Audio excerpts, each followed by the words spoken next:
지난 주일에 십자가를 지고 예수님을 따르는 것이 무엇인지에 대해서 말씀을 나누었습니다.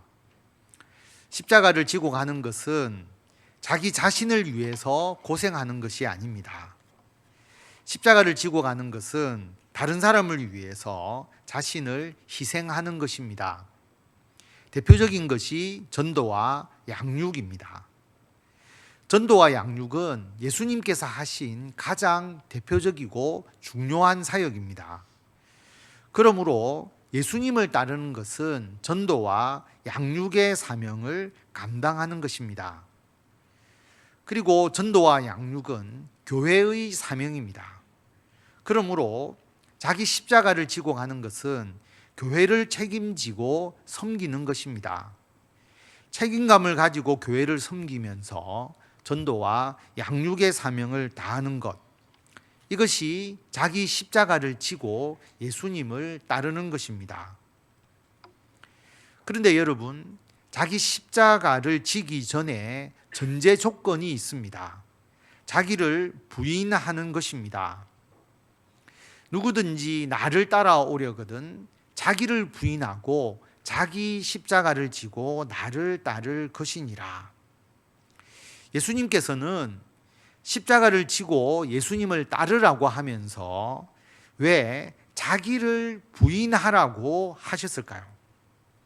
예수님께서 이 말씀을 하시게 된 상황을 먼저 살펴보겠습니다. 예수님께서 제자들에게 사람들이 나를 누구라 하느냐 그렇게 묻습니다. 사람들이 예수님을 세례 요한이라고도 합니다. 예수님의 제자들이 세례를 베푸니까 예수님께서는 세례를 베풀었던 요한과 같다. 또 세례 요한이 정치 지도자, 종교 지도자들에 대해서 아주 강렬하게 비판을 했습니다. 독사의 자식들아, 이렇게 하면서 비판을 했죠. 예수님께서도 역시 정치 지도자, 종교 지도자들의 위선과 불의에 대해서 강력하게 질책하셨습니다. 그래서 사람들이 예수님을 세례 요한과 같다라고 말하기도 했습니다. 또 제자들이 대답하기를 예수님, 사람들이 예수님을 엘리야라고 하기도 합니다. 구약 시대에 엘리야 선지자가 놀라운 기적을 많이 행했습니다. 예수님께서도 기적을 많이 행하셨죠. 죽은 자를 살리시고 병도 고치시고 바람과 파도도 잔잔하게 하시고, 그러니까 예수님을 엘리야 선지자와 같다고 말하는 사람들도 있었습니다. 또는 사람들이 예수님을 예레미야나 예언자들 가운데 한 분이라고 하기도 합니다. 예레미야, 예루살렘의 멸망, 바벨론에 의해서 예루살렘이 멸망할 것이다 라는 것을 눈물을 흘리면서 예언한 선지자입니다. 예수님도 예루살렘의 멸망을 예언하시고 눈물을 흘리셨습니다. 그리고 예수님은 하나님의 말씀을 대언하시고 하나님의 말씀을 가르치셨습니다. 그래서 예수님을 예레미야와 같다, 또는 예언자들과 같다고 생각하는 사람들이 있었습니다. 이것은 모두 그 당시 사람들의 생각입니다. 예수님에 대해서 다양한 생각이 있었음을 알 수가 있습니다. 그런데 다른 사람의 생각이 중요한 것이 아니죠. 제자들 각자가 예수님을 어떻게 생각하는지가 중요합니다. 그래서 예수님께서 제자들에게 묻습니다. 그러면 너희는 나를 누구라고 하느냐? 여러분은 예수님을 어떤 분이라고 생각하십니까? 어떤 대답을 해야 할지 우리는 고민할 필요가 없죠. 베드로가 그 답을 이미 정확하게 알려줬습니다. 주는 그리스도시요 살아계신 하나님의 아들이십니다. 헬라어 그리스어로 그리스도, 히브리어로는 메시아, 뜻은 기름 부음을 받은 자. 구약시대 기름 부음 받은 자는 왕과 선지자와 제사장입니다. 그리고 이 메시아는 구약 성경에서 이스라엘의 구원자로 오실 것이라고 예언된 분이시죠. 그리고 살아계신 하나님의 아들, 하나님과 함께 계시다가 이 땅에 사람으로 오신 하나님의 아들, 이 대답이 옳은 대답이었습니다. 그리고 그 당시에는 정말 놀라운 신앙 고백이었습니다. 그래서 예수님께서 베드로에게 이런 말씀을 하셨습니다. 너는 복이 있다. 너에게 이것을 알려주신 분은 사람이 아니라 하늘에 계신 나의 아버지이다. 이 정도로 베드로의 신앙 고백은 너무너무 훌륭했습니다. 그리고 예수님께서 베드로에게 이 말씀을 하십니다. 너는 베드로다. 내가 이 반석 위에 내 교회를 세울 것인데 음부의 권세가 이기지 못할 것이다. 베드로의 본명은 시몬입니다. 그런데 예수님께서 베드로라고 하는 새 이름을 주십니다. 반석이라고 하는 뜻이죠. 예수님께서 그리스도이시고 하나님의 아들이십니다라는 베드로의 고백이, 신앙 고백이 교회의 밑바탕이 된다라고 하는 의미. 그리고 베드로가 예수님의 수제자이기 때문에 예수님의 제자들로부터 교회가 시작될 것이다 라고 하는 말씀이기도 합니다. 성도 여러분, 베드로가 예수님으로부터 놀라운 칭찬을 들었습니다. 그런데 이후에 예수님께서 이런 말씀을 제자들에게 하십니다. 예수님께서 자기가 예루살렘에 올라갈 것이다. 장로들과 대제사장들과 서기관들에게 많은 고난을 받을 것이다. 죽임을 당할 것이다. 그리고 제3일에 다시 살아날 것이다. 간단히 말하면 예수님께서 죽는다는 것이죠. 이 이야기를 들은 베드로가 예수님께 항변을 합니다. 베드로가 예수를 붙들고 항변을 하는데, 여러분, 항변하다, 다른 성경에서는 말리다 또는 예수님께 대어들었다, 대들었다, 영어로는 리북, 꾸짖었다, 그렇게 번역되어 있습니다. 베드로가 예수님을 생각해서 예수님의 십자가의 죽음을 말린 것이 아닙니다. 베드로는 예수님께 대들고 예수님을 꾸짖은 것입니다. 당신 어떻게 그럴 수 있어? 우리가 지금까지 3년 동안 당신을 따라다녔는데 이제 예루살렘에 가서 죽어버리면 우리가 뭐가 되냐? 당신 그러면 안 돼. 베드로의 이런 모습을 보신 예수님께서 뒤로 돌이키십니다. 그리고 베드로에게 이 말씀을 하시잖아요. 사탄아, 내 뒤로 물러가라. 너는 나를 넘어지게 하는 자다. 내가 하나님의 일을 생각하지 않고 도리어 사람의 일을 생각한다. 그리고 바로 그 다음에 예수님께서 하신 말씀이 누구든지 나를 따라오려거든 자기를 부인하고 자기 십자가를 지고 나를 따를 것이니라. 분명히 베드로는 예수님이 하나님의 아들 메시아이심을 올바로 고백했습니다. 그런데 베드로의 생각이 자기 중심적이었습니다. 베드로는 하나님의 아들이시고 메시아신 예수님이니까 예수님을 따르면 자기가 잘 될 것이다. 다시 말하면 하나님의 아들 예수님께서 자기를 위하여 존재하는 것으로 생각했습니다. 예수님 때문에, 예수님을 따라서 내가 잘 되는 것이 중요하다. 예수님의 나라에서 나는 예수님의 오른편에 앉을 것이다. 즉 높은 지위를 차지할 것이다. 고기 잡는 어부에서 장관급으로 격상되고 싶은 권력욕에 사로잡혀 있었습니다. 그런데 예수님께서 장로들과 대제사장들과 율법학자인 그 서기관들에게 고난을 받고 죽임을 당해야 한다라고 말씀하시니까 주님, 그러면 안 됩니다 라고 대들었던 겁니다. 당신이 죽으면 그럼 나는 뭐가 되냐? 예수님께서 베드로에게 너 사람의 일을 생각하고 있다, 그렇게 책망하셨습니다. 사람의 일, 예수님을 믿고 따르는데 자기가 잘 되고자 하는 것, 내가 더 높아지고 더 부자가 되고 나의 욕망을 더 이루고자 하는 것. 예수님의 제자는 사람의 일이 아니라 하나님의 일을 생각해야 됩니다. 하나님의 일, 예수님께서 십자가에서 죽으셔서 우리의 죄를 대속하시는 것, 우리를 대신해서 죽음으로 죄의 대가를 치르신 것.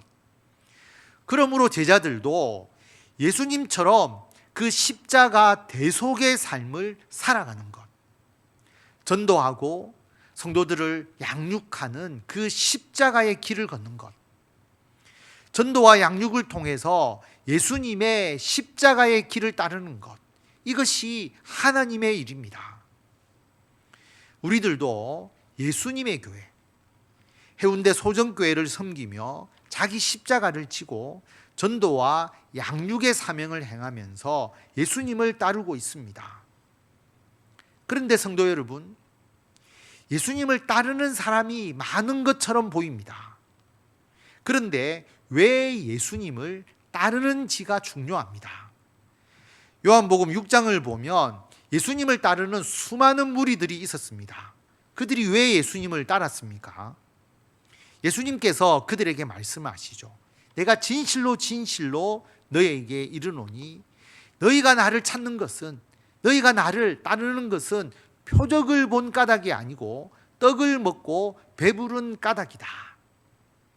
바로 이전에 어떤 사건이 있었느냐 하면 예수님께서 오병이어의 기적, 보리떡 5개와 물고기 2마리로 성인 남자만 5,000명을 먹이신 기적을 행하셨습니다. 예수님을 따르던 그 수많은 무리들은 오병이어의 기적 이후에 예수님께 먹을 것을 얻어먹으려고 예수님을 따른 것입니다. 예수님의 기적, 그 표적을 보고 예수님을 구원자로 믿었기 때문이 아닙니다. 오직 먹고 배부르려고 예수님을 따랐습니다. 그래서 예수님께서 이들에게 뭐라고 말씀하셨습니까? 바로 이어서 나오는 말씀이죠. 썩을 양식을 위하여 일하지 말고 영생하도록 있는 양식을 위하여 하라. 썩을 양식을 위해서 예수님을 따르는 것, 사람의 일입니다. 배부르고 성공하고 높아지고 잘되기 위해서 예수님을 따르는 것입니다. 여러분, 사람이 언제까지 배부르고 언제까지 성공하고 언제까지 어디까지 그리고 높아질 수 있고 잘 될 수 있을까요? 언젠가는 사라질 일입니다. 반면 영생하도록 있는 양식을 위해서 예수님을 따르는 것, 하나님의 일입니다. 영원한 양식, 예수님의 말씀과 복음을 전하고 그리고 성도들을 양육하는 것, 우리가 한 영혼을 구원하고 믿음의 일꾼으로 세우는 것, 하나님의 나라에서 영원한 상급입니다. 그러므로 자기 십자가를 지고 예수님을 따르기 위해서는 자기 부인이 필요합니다. 예수님을 따르는 방법이 무엇인가? 자기를 부인해야 합니다.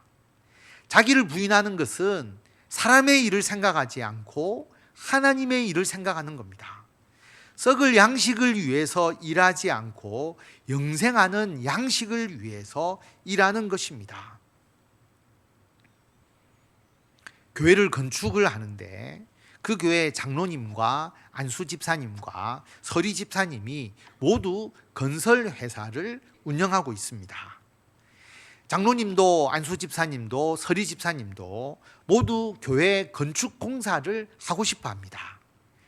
그럼 그 교회는 누구에게 건축 공사를 맡겨야 할까요? 공사는 한 건인데 공사할 분은 3사람입니다. 누구에게 주든지 한 사람은 좋아하겠지만 두 사람은 실망하겠죠. 그럼 누구에게 공사를 줘야 합니까? 장로님이 서리 집사님에게 양보해야 할까요? 여러분, 세 분 모두 교회 건축 공사를 왜 하려고 하실까요? 이윤이 남기 때문은 아닐까요? 교회 건축을 해서 자기에게 손해가 된다면 안 하려고 하겠죠. 이윤이 남기 때문에 하려고 하는 것 아니겠습니까? 만약에 교회에서 우리 교회 재정이 너무 어려워서 손해를 감수하고 교회 건축을 해 주십시오, 그렇게 요청하면 세 분 중에 한 분이 교회 건축하는 걸로 선정이 되면 나머지 두 분은 안도의 한숨을 쉬겠죠. 떨어진 게 잘 되었다. 떨어지신 분이 선정되신 분에게 위로하고 격려할 것입니다. 교회를 섬기는 일을 자기 이익을 위해서, 그리고 자기 명예를 위해서 한다면 사람의 일을 생각하는 것입니다.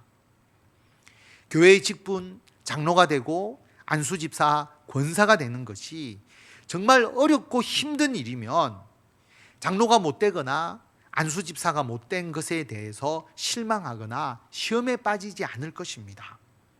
그런데 이게 권력이 되고 명예가 되면 공동의회에서 투표해서 직분을 받지 못했다고 실망하고 시험에 빠지게 되는 것입니다. 일제강점기 때, 6.25 때 장로가 되면 감옥에 끌려가서 순교하시는 분들이 굉장히 많았습니다. 여러분, 그런 상황에서 장로 투표를 했는데 장로가 안 되었다고 시험에 빠지겠습니까? 오히려 어떤 분은 장로가 안 된 것에 대해서 내가 감옥에 끌려가지 않으니까 감사하는 분도 있지 않겠습니까? 우리 교회 직분자들은 모두 주님께 봉사하고자 하는 마음으로 직분을 받으셨습니다. 직분을 받을 때 직분자 교육을 하거든요.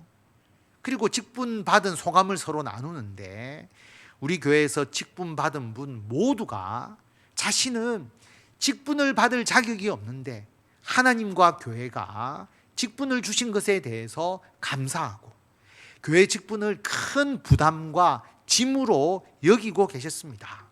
이게 자기 부인입니다. 처음 직분 받을 때의 이 마음이 지속되어야 합니다. 그리고 우리 교회 직분자들이 가진 자기 부인의 마음이 우리 교회의 전통으로 계속 이어지고 지속되어야 합니다.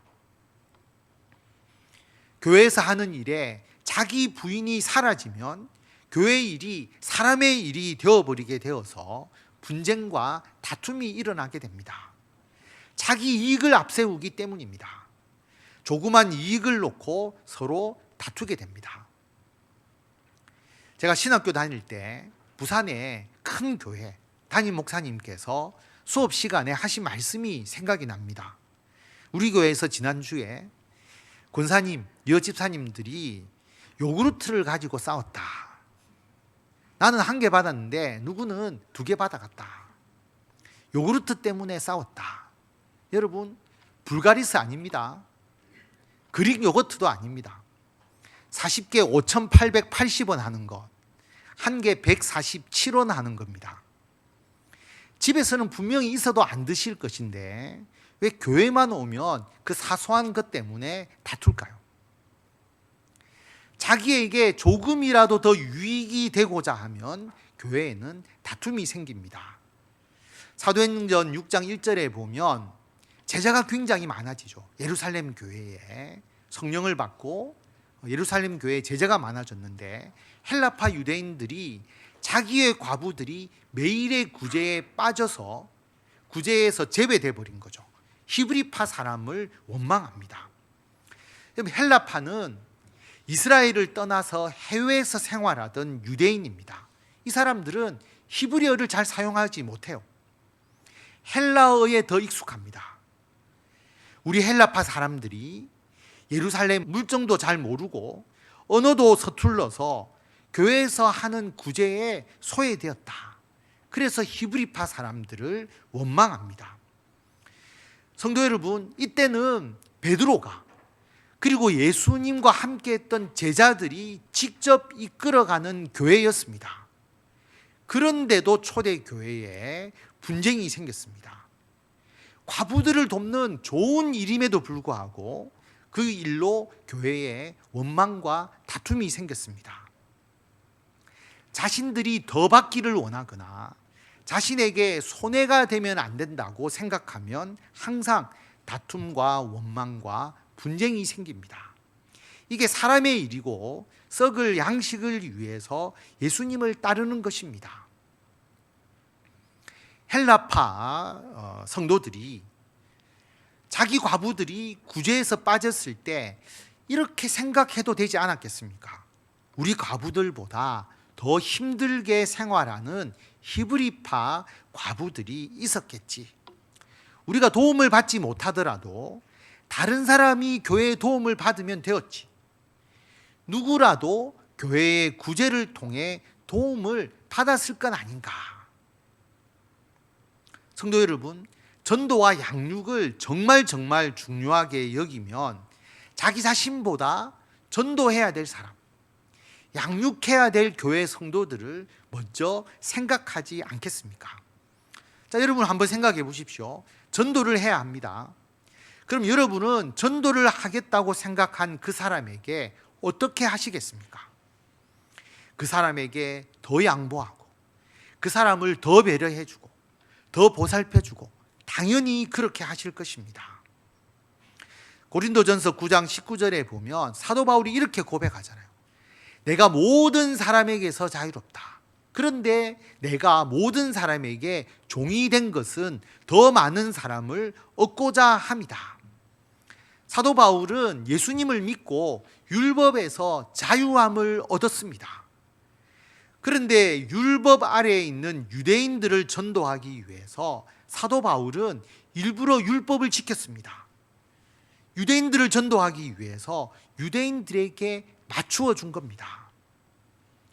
유대인들에게 내가 유대인과 같이 된 것은 유대인들을 얻고자 합니다. 유대인들을 전도하기 위함이다 라고 하는 것이고요.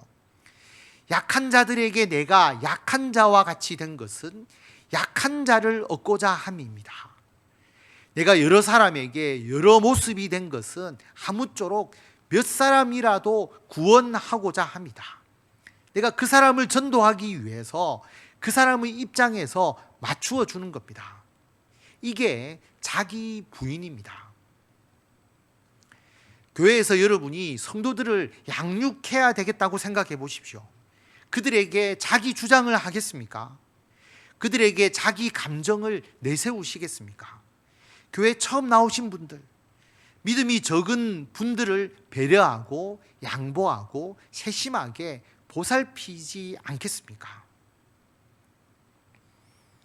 유대인들은 구약 율법에 의해서 1500년 동안 돼지고기를 먹지 않았습니다. 율법에 의하면 돼지고기가 부정한 음식이었기 때문입니다. 그런데 예수님을 믿고 난 이후에, 예수님의 십자가 대속 이후에 이제 돼지고기를 먹어도 됩니다. 하나님께서 다 거룩하다라고 말씀을 하셨거든요. 그런데 1500년 동안 먹지 않았던 돼지고기를 아무리 예수님을 믿었다고 해도 갑자기 쉽게 먹을 수 있겠습니까?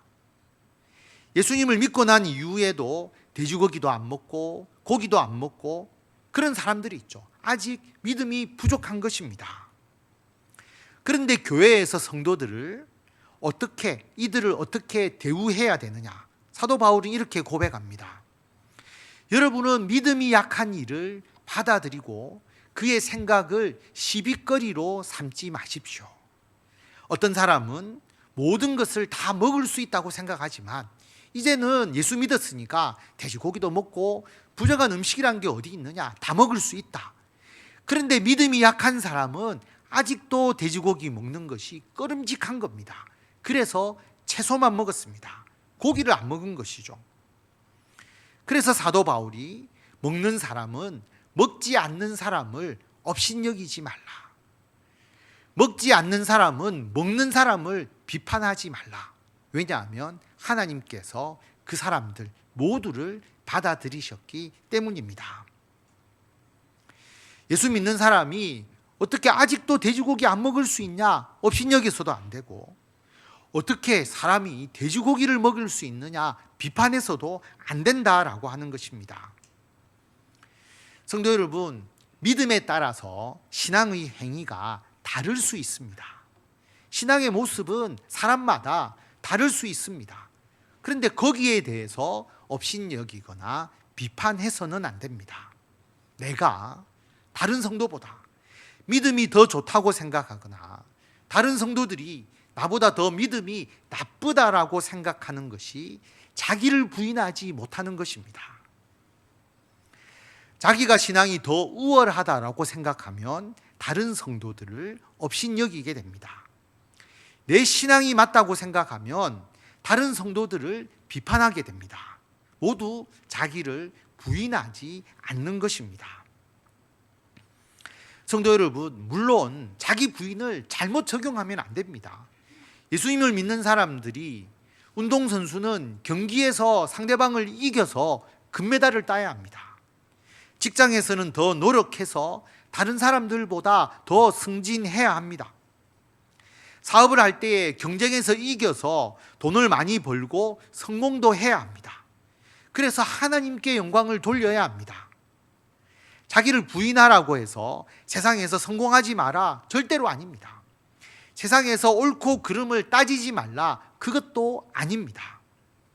자기를 부인하라는 것은 교회에서 섬기고 봉사하면서 자기가 잘 되고자 하는 욕망, 자기가 더 높아지려고 하는 마음을 가지지 않는 겁니다. 그래서 예수님이 행하신 그 전도와 양육을 위해서 자기를 희생하는 것입니다.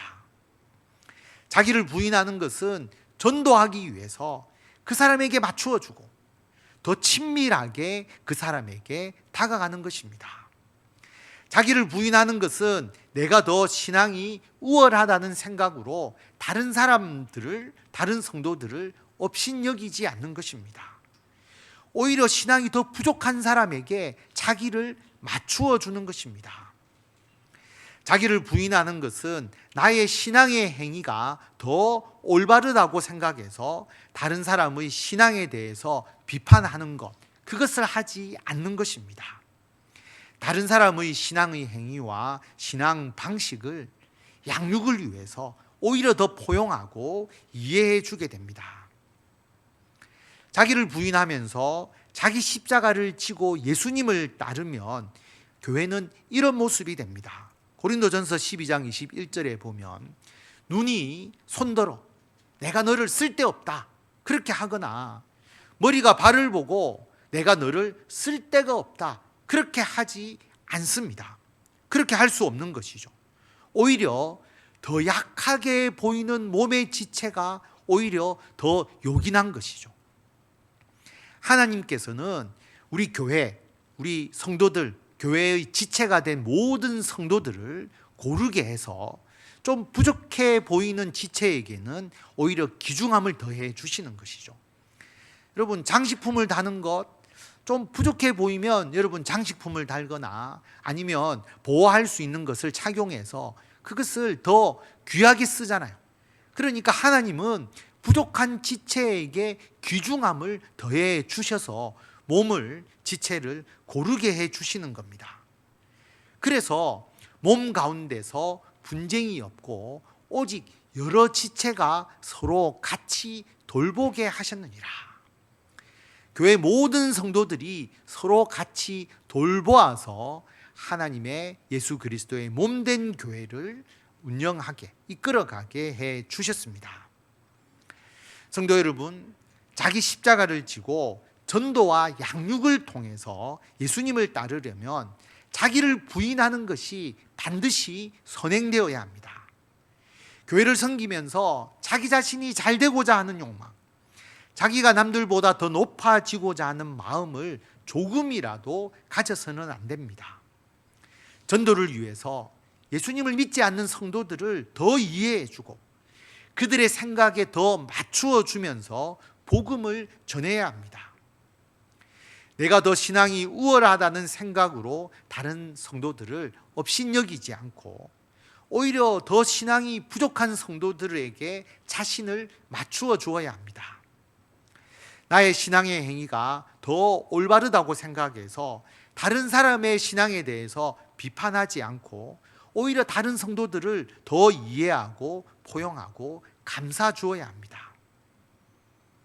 모든 그리스도인들이 자기를 부인하고 자기 십자가를 지고 예수님을 따를 때에 우리 해운대 소정교회에서 그리고 한국교회에서 전 세계 교회와 전 세계 모든 그리스도인의 사역에서 진정한 복음과 구원과 양육의 열매가 맺어지게 됩니다. 주제 말씀 마태복음 16장 24절 말씀 다 같이 한 목소리로 한 번 더 읽도록 하겠습니다. 이에 예수께서 제자들에게 이르시되 누구든지 나를 따라오려거든 자기를 부인하고 자기 십자가를 지고 나를 따를 것이니라. 아멘.